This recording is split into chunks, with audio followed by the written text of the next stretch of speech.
Hello, everyone. This is Alan Steelman, and welcome to Exiting the A.S.A.P lane. You know, among the social issues that have faced America over the past several decades, few are equal to that involving the rights of the LGBTQ community. The Supreme Court decision legalizing gay marriage in 2015 finally did resolve the legal issues around gay marriage. The court, citing the Equal Protection Clause of the Due Process Clause of the 14th Amendment to the U.S. Constitution, the court ruled that same-sex couples had the fundamental right to marry and that those rights extended to all 50 states. While this decision was widely celebrated among those who felt that this decision was long overdue, it by no means put to rest the much broader issue of discrimination, including acts of violence. This podcast series deals with the issues of stress and anxiety that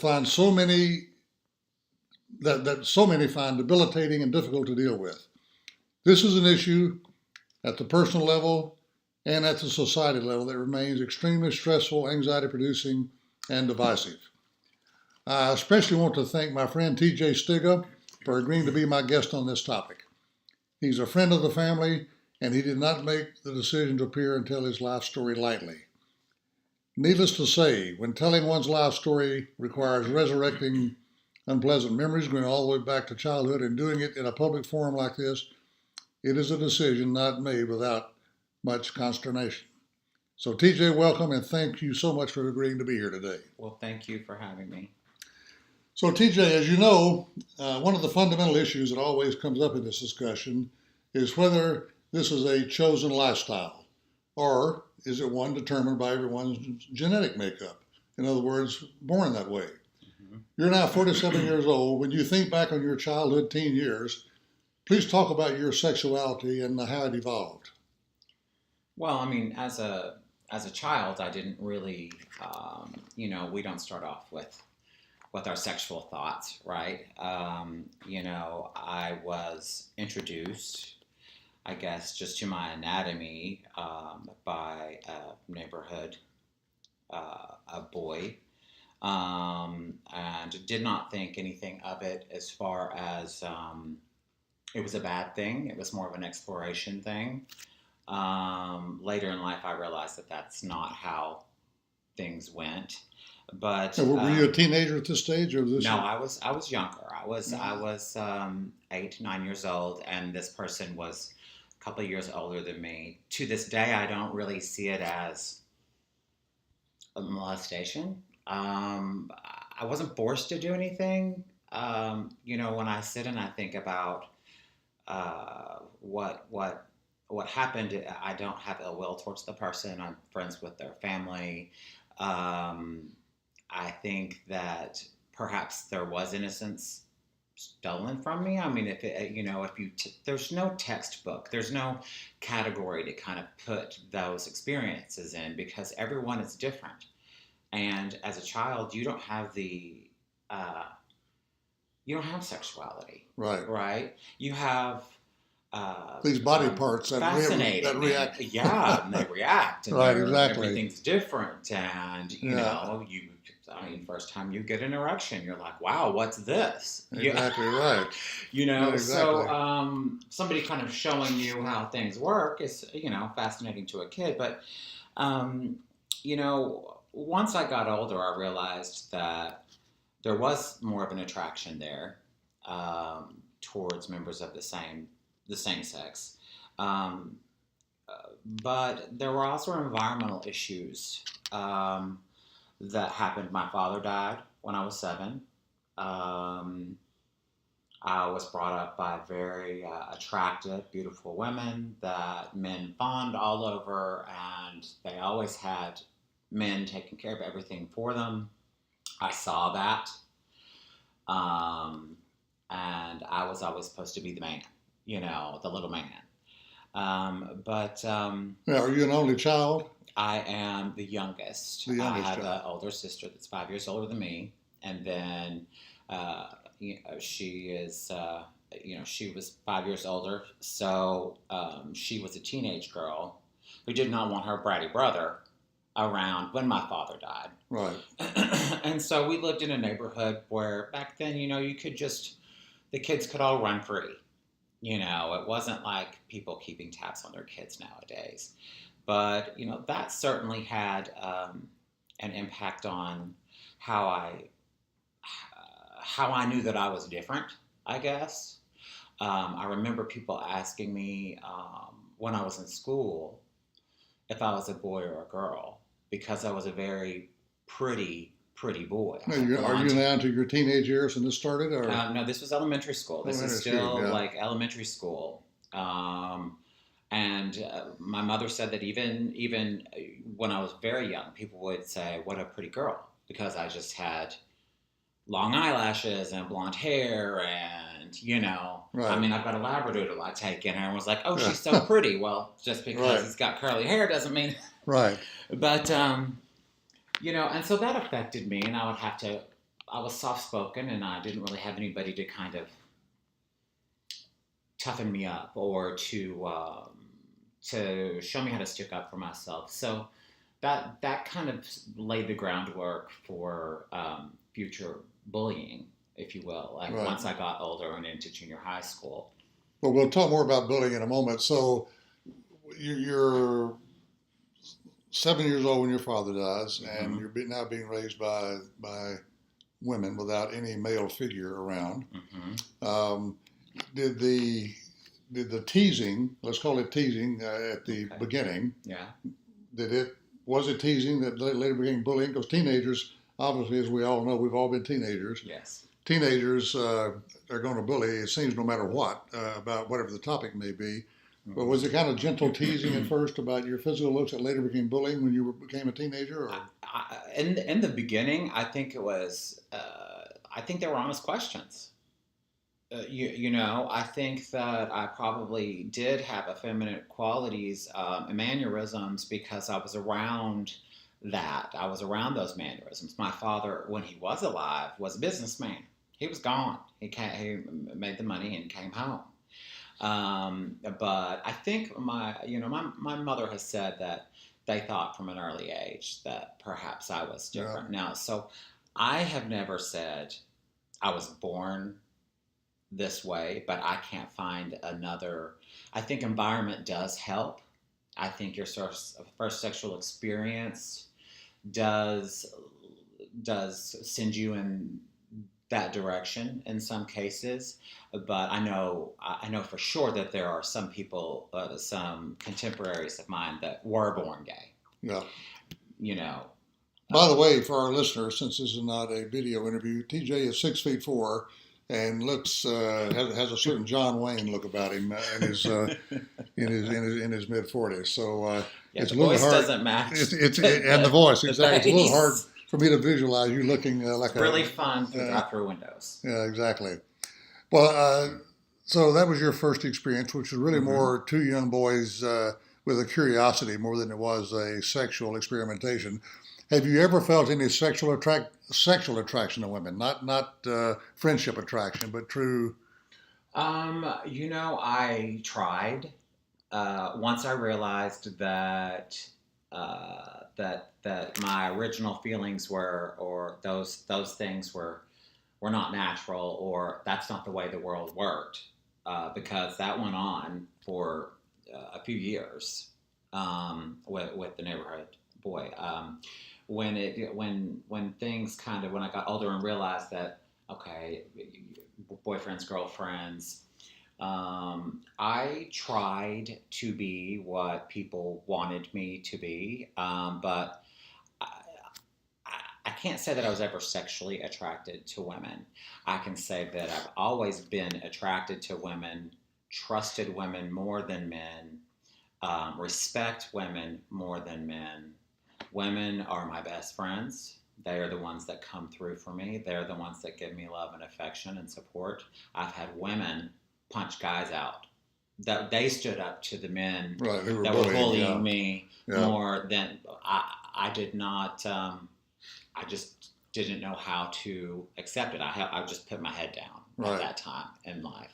Well, when I ask you sexual attraction, so sexual attraction, put another way, is did you ever have a sexual urge toward a woman? Now, when I think back on my teenage years, and I think Mm-hmm. all of us, male and female, when we think about our quote sexual urges, it's not something that we sit down and think about rationally. Am I going to be straight? Am I going to be gay? Am No. I attracted to women or am I attracted to men? It's not a rational choice. Your body, your hormones, basically drive you in one direction or another, Mm-hmm. and your head follows. I, for example, have never had a physical attraction toward a man, a sexual Mm-hmm. attraction toward a man, because I never even thought about it. Just Right. my body took me there. Mm-hmm. So is that the same with a gay male, for example, that your body takes you in a certain direction Well, as opposed to a rational thought? I can tell you that, to put it bluntly, the lust factor is with a man. But I also feel that society, like I'm a true believer that society that we live in, the environment that we live in, molds us as well. I believe that if we were all born into a society that there was no um, right or wrong, this is the pathway, the Ward and June Cleaver, or Right. the new, the boys and girls, they procreate and that they go to the dance together, or we didn't learn over and over again in school and we were just open and free people, that it would be more of a if it feels good, do it Yep. society. Yeah. But I don't know, because we don't Well, live in that world, but I know that it felt good to me, right. and It's then the all attraction came after. yeah.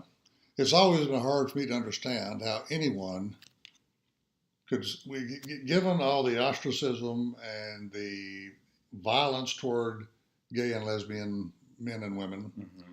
the societal pressures that come with it, being out the mainstream, how anybody would make that choice if they weren't already genetically predisposed toward that way. There's so much pain and ostracism that goes with that choice when you finally decide, I'm going to be me. I have never been able to understand how anyone could believe that somebody would make that choice because it was the thing to do. Well, I think, and there's the two components, right? There's the sexuality, and then there's your emotions, and your love and your heart. And in my life, I have had intimacy issues, and I've separated those things somewhat, um, because there's a trust level, but when you're, I don't know, just when I was growing up, it was different. It was a different time. I mean, I'm 47 years old, And so you live in Arkansas. I live in Arkansas, Exactly. in a smaller In town a in smaller Arkansas, town, yes. and already I spent my summers in big city Houston. I'd come home with designer clothes, and I was always trying to compensate, I think, for my insecurities and I had a weight problem. I was always a chunky kid. And so I always compensated, and my grandparents were so good to me. I would always compensate with material things, shoes or dressed up. And for it, that came off. It's embarrassing, really, to talk about it now. But it was my way of compensating or giving myself worth, which I didn't really have any Right. of. And it was shallow, Well, but that's what I knew. that is not unique to you, as you know, with regard to I'm not good enough, Right. having to do with a lot of things. Okay, well, okay. Thank you for sharing that. Have you ever officially come out to family and friends? Um, Because the title of this episode, as you know, is the stress of coming out, and there's stress even in the closet. I know, but have you ever fully come out to family and friends yet, or? my family and friends know. Um, there was, I never said the words. I just kind of made people ask, and then I gave them my answer. With my mother, she was talking about me, if I ever try to settle down and raise a family. And the only thing I remember, we were actually driving to Houston, Texas from Arkansas to visit my grandparents. I just cocked my sunglasses down into my nose, and I said, "I'm not taking that route, Mom." And she goes, "You're not?" And I said, "No." And she said, I'm cool with it. And Yeah. that was it. Oh, good. Because I learned at a very early age to stifle my emotions. Yeah. Because if I loved too much, it would hurt. If I had a crush on a boy, and I did, I couldn't say it. I couldn't show it. It was wrong. So I hid it. Yeah. And I wound up into my early adult life, my late teens, early 20s, just almost living like two separate lives. I would work and be around my family and just share the bare necessities and be very quiet and introverted. And then I would go be around my gay friends once I finally made some, and realized that they weren't all dirty old men. Um, that that that was I just kept those little worlds separate. And at one point in my life, I just merged them. I was hanging out with a bunch of beautiful women, and we had a pool. And the next day, there was a bunch of beautiful men. Yeah. And Mom's like, "Who are they?" And I'm like, "Well, they're a couple, and they're a couple." So it was almost like I set my mother up to learn. My grandmother's 95. I've still not talked to her about it. Yeah. She thinks I'm right. Here dating a little bit. Right. Well, this is a good segue to something I've heard you talk about regarding gay bars. There's a certain stereotype about gay bars, which apparently, based on what you said, is not correct, and is a much more nurturing place for someone who has difficulty with the quote outside world. Talk a little bit about that and how that really kind of changed your feeling of loneliness and being ostracized and so forth. Well, I can't speak for how it is today, because again, I'm in my late 40s now. I go to bed earlier. I'm not, life is a little different. But when I was, at that age of really trying to figure things out, I actually went to the gay bar for the first time with a girl, my safety zone. Was she a lesbian or was she the? No. No. Okay. She actually wound up kissing a lesbian, thinking it was a man, which is kind of a funny whole side story that I won't really get into. Right. But I was when I walked in. I mean, I really did think that what was the picture that society painted of gay men prior. This was what I graduated in 1989. Before then, people only had ways of meeting in a small town they would literally cruise. They called it cruising. They would drive around, take the breaks. They would go to parks. They would, what people would say, deviant behavior, right? But in actuality, I know a lot of people that did that back then, and I was always way too scared. But I'm not to say that I didn't drive around, but I would never meet anyone. But that was the only way to meet someone like you. And that also puts you in danger of people that were preying on, people like that. But when we went into the bar, I realized that there were people that were just like me that. And how old are you now in this? I'm 47. When I went into the bar, I was 21. 21, okay. Yeah. Please continue. And it was the only gay bar that we had. It wasn't a large city like, Dallas. There was one bar. It was not segregated between the lesbians and the gay guys. It was mixed all together. There were drag queens. There was this whole other world that I didn't know anything about. I'm gay, and I'm a man, and I'm attracted to other men. So I never understood the men dressing up in dresses, and I never really understood the women. But my lesbian friends, because I always had relied on women, even though these might be more butcher women, as we call it, that are wearing sports bras to cover their, Right. their breast and all that. People, I was so grateful that I was allowed to be myself, that people loved me. And that's where my personality started to develop. Was I would go in to that bar by myself, which I never went anywhere by myself, and people would flock to me.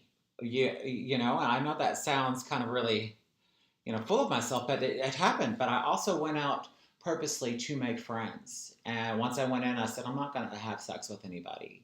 I just want to know. I just want to marinate in this and figure out who I am and who I would watch people and pick up on traits that I admired, or who was the funniest, or who was the most lighthearted, and then I would make them my friend. And it really gave me a lot of, I belonged. I felt like I Yeah. belonged somewhere, like I wasn't a freak, like I wasn't wrong. And then when you're in there with other people, that even inside that community, there's also this prejudice. There's the really, masculine gay guys, Yeah. and then there's the ones that have got lipstick on. You've got some poor thing that's just coming in, cross-dresser but no makeup, and you're just kind of, I would be confused. I'd be like, So do you mean that there's bullying even within the gay? Oh yeah, well, absolutely. That's an aha moment for me. I didn't know that. Oh, yeah, they're the worst. Oh, really? Oh yeah, it's the women at the hairdresser. Let's face it, they all, you know how a hen party happens at the hairdressers. Well, the hairdresser is usually a gay man.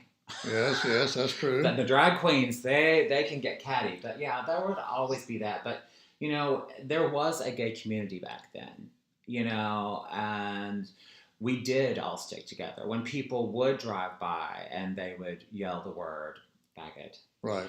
The strongest, butchest men that were even out of the military, even that had been closeted, but you didn't have to, you could be yourself in these places. They would run out after these country boys from, up in the sticks, and they would just go after them. Sometimes they'd beat the shit out of them. Yeah. I'm sorry if I'm not supposed to cuss. No problem. But it was a community. I remember taking a trip on a party barge, and there were 7 gay men and 6 lesbians. And the gay men all had on our designer sunglasses and our cute little bathing suits. And the lesbians had on cut-off shorts and like t-shirts with the arms cut out and ball caps. And they would be the ones gassing up the boat. And they would be the ones stopping the boat from going into the rocks. And I'd be popping beers and being like, here you go, darling. What do you need? Yeah. If my car wouldn't start, those girls were there to take care of me. Now, I can't say that was the way it was with all of the community, but that's the way that I lived my life, and how I had a whole new family, and I wasn't going to miss out on any of them. Well, just back to your comment about the bullying, even within the community. Mm-hmm. Among women generally, straight and lesbian, there's this mean girl syndrome. So you're saying there's a mean gay syndrome too among the men? Oh yeah, wow. yeah. There's definitely, and there's racism as well. Yes. And there's racism within racism. Yeah. You've got, if you're not the right shade, there's so, it's just like the real world. Yeah. It's this thing that brings us all together that says, well, in the end, it's how I see it how our country should be, right? Like, we're all Americans, we're all different, we're all fighting, but somebody comes and attacks America, we're all going to stand together and go after them. It's the same thing with the smaller group. Right. Talk a little bit about, obviously this episode is, I hope will play several purposes, but one of which is to better educate the so-called straight community, of which I'm one, on some of the differences within the community. And we just discovered the mean girls and mean gays syndrome. Thank you for enlightening us on that. Yes.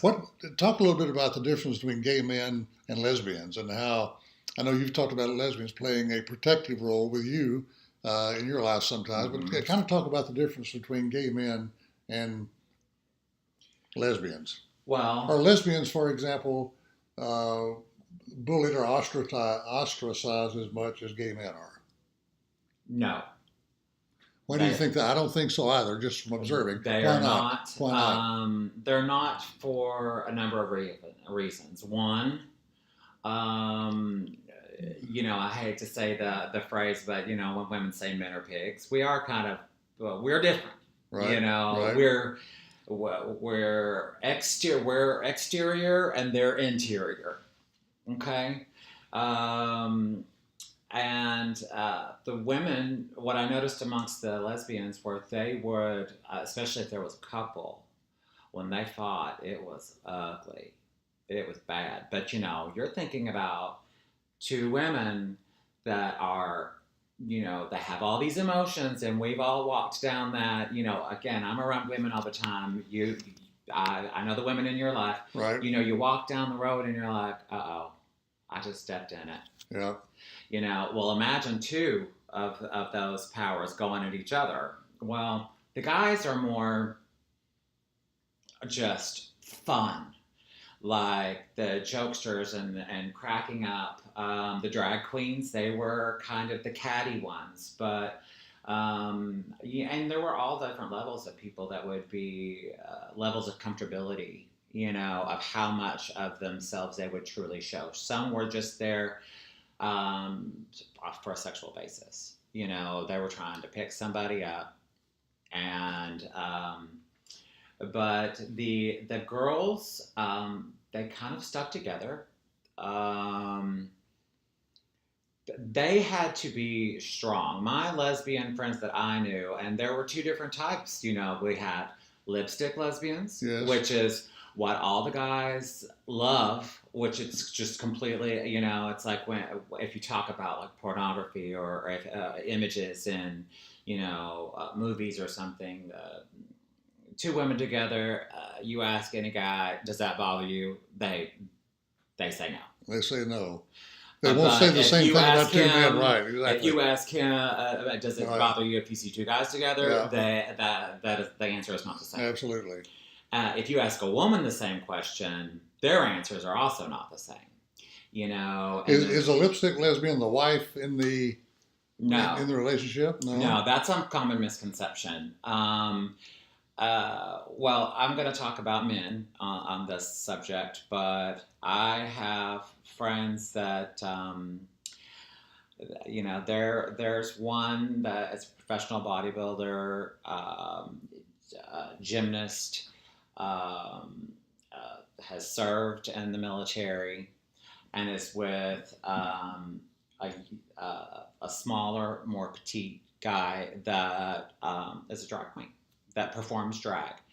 And I've asked my friend on the drag queen, like, why are you doing this? Like, what is it? And, I kind of figured it out. It was their way of being a performer. They would put on this mask and just be an alter ego, Oh, yes. But I was never attracted to that. But there would be what we call the straight men's, or the curious guys that would come in, and they would actually hook up with the drag. They'd be fawning over the drag queens, and that they weren't really women. But when you look at, you can't judge a book by its cover. In other words, without getting too graphic, like sexually, when people say, well, who's the man and who's the woman? Well, first of all, we're gay, then we both have the same equipment. Right. So we're both men or we're both women, right? Right. Okay. Secondly, just because the one might be prissy and have a swish when they walk, and the other one looks like a lumberjack, doesn't mean that the lumberjack is the one that's doing all the heavy lifting, if you know what I mean. I got you. Yeah. They call that, yeah. Sexually, that's not the roles that they always play. Right. So you can't, it's much more, there's so many more shades of gray there. Yeah, I got you. Well, women generally, irrespective of sexual orientation, are supposed to be more nurturing than men. Are lesbians more nurturing? No. No? No, the gay men are more nurturing because most gay men that I know are mama's boys. there was either some type of situation with their father, a death, molestation, a non acceptance. Church, religion gets in the way. But they were mama's boys, and they also they took the best from their mothers. I take the best from my mother. I'm a nurturing, loving, touchy feely, pet name kind of person. I have to show my affection, and my friends, my male friends, also love to show their affection. It's hard where we live to do that, and at this point, where we are in the country and in our age, we don't give a shit. We hug each other in public and all that, but we would always take trips, like to New Orleans, and it would be so great. Friends, platonic Yeah, friends, yeah, holding hands, going, okay, well, this is great. Nobody's looking at us like we're freaks. So yeah, they're more nurturing, really, on the men's side, my experience. yeah, But the women were the caretakers, the providers, the protectors, in my experience. yeah, And even kind of in the straight world, yeah, same deal for me. right. Well, just noticing, again, as a straight man, observing things you see on television and things you see out in public, there seems to be a lot more, quote, drama among gays Mm-hmm. when there's a breakup or when there's anything Mm-hmm. that can be dramatic. When in the straight world, if there's drama, it tends to be more among women than it does among men. Right. So, is that a correct impression on my part? And if so, why?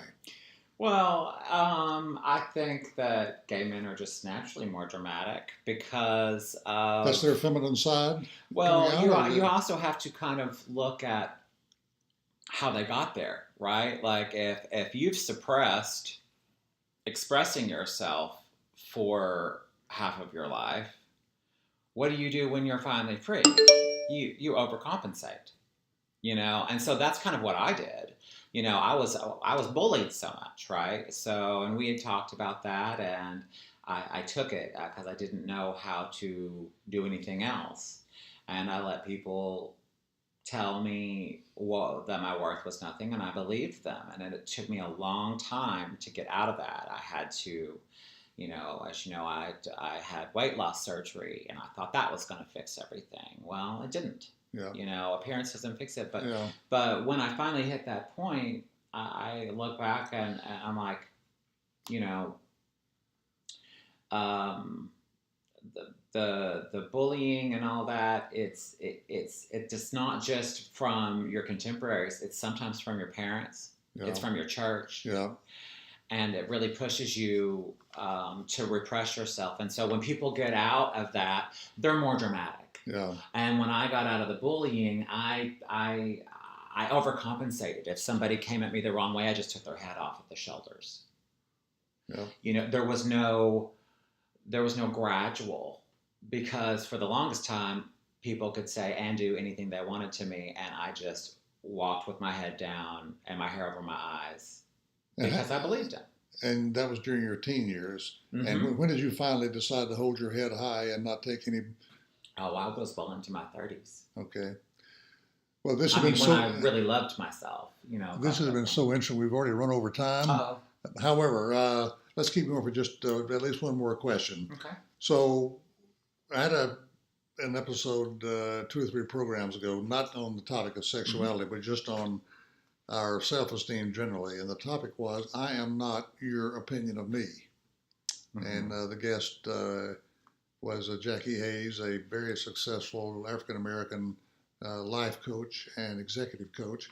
And it was just about the overall thing of self-concept and all the self-limiting beliefs that we develop through life. So there's this whole saying that you may have heard that we never get out of high school. Mm-hmm. You know, that the things that happen to us, good and bad, get so hardwired into our life and into our brain Mm-hmm. that it forms us for better or for worse for the rest of our life. That's certainly been the case with me on a lot of my, still behavior well into my 70s. So talk a little bit as we conclude here about, so your father's death, which would be traumatic whether you're gay or straight, Mm-hmm. and then the teasing, which later morphed into bullying, Right. and some of the self-limiting beliefs that gave you. Talk about the stress and anxiety, and are you still stressed and anxious about that part of your life? Not about other parts. We've all got stress and anxiety about Right. various things in the digital age, but to Mm-hmm. talk about the never getting out of high school, and have you been able to move past a lot of that? Well, I agree with that statement that we never really get out of high school. I think, I mean, a perfect example is just going back to, the words of every song that you sang in high school, but you don't know them Yeah, currently. right. Those things I've still go to therapy and discuss. There are things that are buried, that there are actions. I edit myself continually, to this day, really, to um, try not to be overbearing, or to be in somebody's space. For one, I was 350 pounds, and I was gay, and I was 6'4". So that alone was kind of a big, scary thing. When I And by the graduated, way, again, he lost over 100 pounds, everybody, right? yes, yes. So And it's, that, so I was so aware of the space that I took up, that I still, it is in me. I don't want to make anyone feel uncomfortable. I do not like myself to feel uncomfortable. If I feel like I'm making someone uncomfortable, I either try to diffuse the situation with my wit, my humor, or I remove myself, um, or I just walk away. Yeah, but those things I don't ever leave you. The yeah, bullying, it stays with you. You you you don't forget it.